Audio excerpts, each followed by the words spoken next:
Okay, class, this will be a continuation of our lecture on sources of equity capital. As you recall, part one dealt with different types of ownership structures. Those ownership structures are referred to as co-ownership because a buyer goes in with other people. Part two is going to deal with more of direct ownership and specifically direct ownership through institutional and private investors. Now, you may think that because large amounts of dollars are invested into these funds, that they would hold the majority of the real estate. But as we will soon find out, that isn't the case. Direct investment, as opposed to indirect investment, gives individual and institutional investors complete control. They make the decisions on who leases the property, who will manage it, what the LTV for debt would be, who the lender will be, and when it is sold. The investor, though, must supply the expertise in order to make these decisions. Investing directly in real estate is normally an illiquid investment. Liquidity, as we discussed in class 2 weeks ago, is how fast any asset can be converted to cash. The most liquid asset is cash.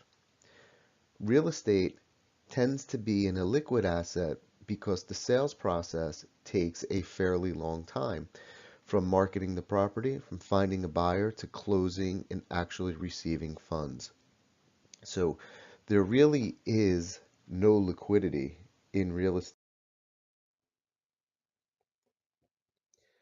Additionally, as the size of an investor's portfolio increases,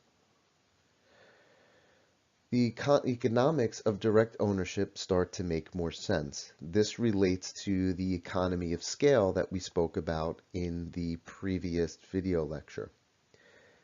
As the size of the portfolio gets bigger, and as a result, the size of the management fees or the income received by the owner increases, it makes it easier to retain in-house experts, such as legal, property managers, or hire consultants to help to manage the property. As the portfolio also increases, it helps an investor to diversify risk. And they do that by investing across different asset classes, such as multifamily, retail, office, etc. Some others include industrial,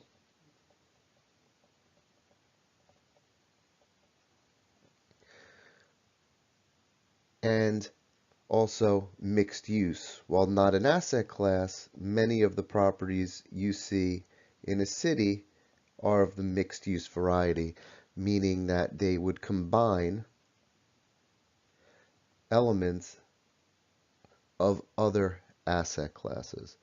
And being able to invest across these different asset classes will create liquidity, because as one asset class is thriving, another may be on a downward turn. So the diversification helps to stabilize investor returns, and it may help to create liquidity by being able to sell one type of property in a hot market, as opposed to having to hold it and waiting for the market to return if you only are investing, say, in multifamily. Direct ownership isn't always, or doesn't have to be, related to large companies. Smaller operations also invest directly in real estate. Some investors purchase single family or two family homes. Anything up to a four family is considered residential, and many people invest in these properties and rent them out. Their investment metrics may be different than an institutional investor, but as long as they could generate some free cash flow after the loan is paid off, the smaller investors are very happy.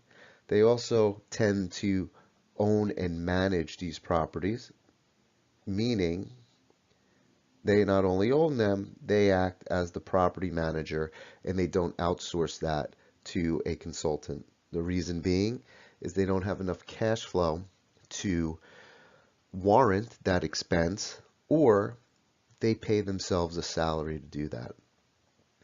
Another area of smaller direct investment is in owner-occupied office buildings. One of the drawbacks that smaller players or smaller investors face is the lack of diversification in their portfolios. So they become very exposed to market downturns. However, they tend to possess a lot of local knowledge. So there's always a trade-off. Does having that knowledge or that local knowledge offset being only in one asset class? And this is not always or only prevalent to smaller investors, because there are funds such as Colony Capital and other firms that were created to take advantage of the single family marketplace. What Colony Capital did is they went after primarily foreclosed homes in areas that had an abundance, such as Arizona or Nevada, and they bought a whole bunch of single family homes located in close proximity to one another. This allowed them to hire one property manager to handle all those properties, since they weren't driving miles and miles to the second owned property. They were able to just handle those properties in one neighborhood. And they actually ran it then like it was a multifamily. And instead of these units being in one building, they were in one development or in one block. This also allowed them to sell off the buildings or sell off the houses individually as the market improved. And in fact, Colony is actually wrapping up one of its single family funds as we speak, and they've done very well doing so. Privately owned commercial real estate is approximately a $2.8 billion or $2.8 trillion endeavor. There is a lot of wealth and a lot of money invested in direct ownership of real estate. Through that direct ownership, or I should say, entities other than individuals hold these properties, such as REITs and private equity firms, but the large majority, roughly 88% of all privately owned real estate, is owned by non-institutional investors in both large and small properties.